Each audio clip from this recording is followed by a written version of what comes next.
Alright, the next ones that we're going to look at are factorising non-monic quadratic trinomials. And recall, when something is monic, the leading coefficient was 1. So when something is non-monic, we have a leading coefficient that is not 1.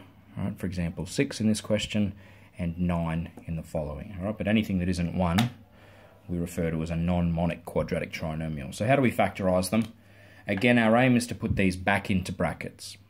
Alright, now the technique is slightly different than those monic versions of these quadratic trinomials. So here we go.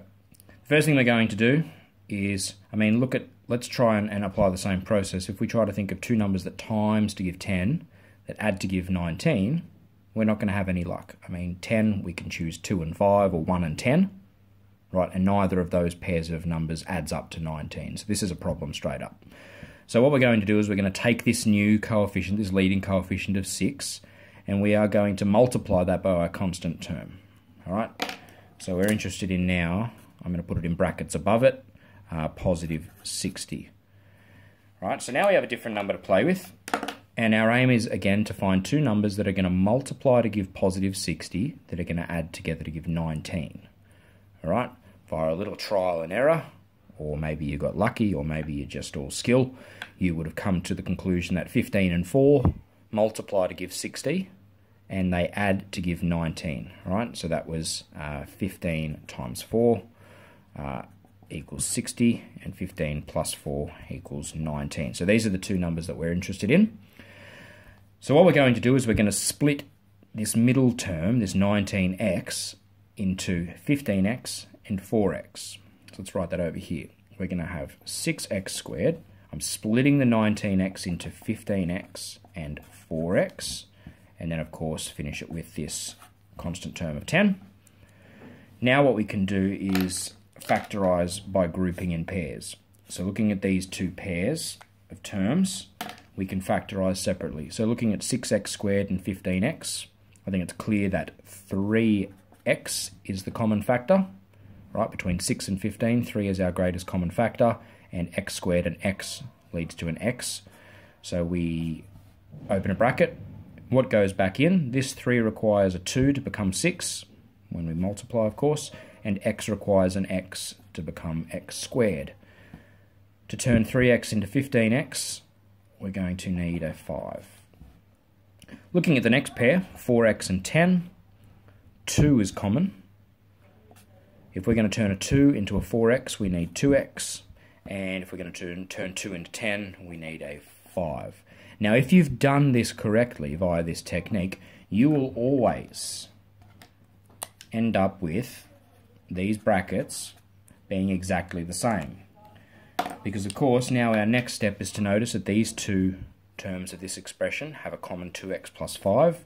So that's going to be my first bracket. And the second bracket is going to be made up of 3x and 2.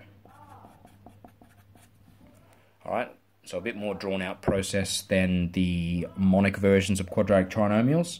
But if you stick to this technique and you're accurate with your arithmetic, you should always arrive at a correctly factorised expression. So let's try this same approach with the following question. So again, we need to multiply our constant term, negative 8, by our leading coefficient of 9. So again, above this I'm going to put that number, which happens to be negative 72. And now we're looking for two numbers that are going to multiply to give negative 72, that are going to add to give 6.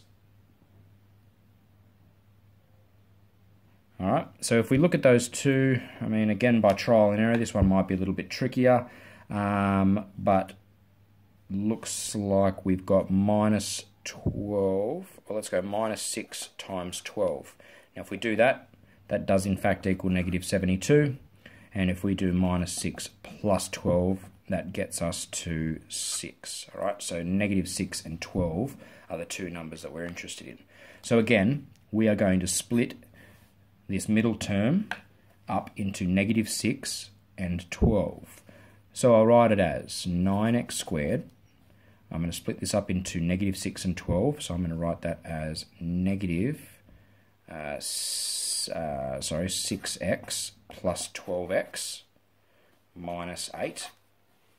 And again, we're at a situation where we can group in pairs. So looking at these two separate pairs, in the first two, 9x squared and 6x, there is a common 3x.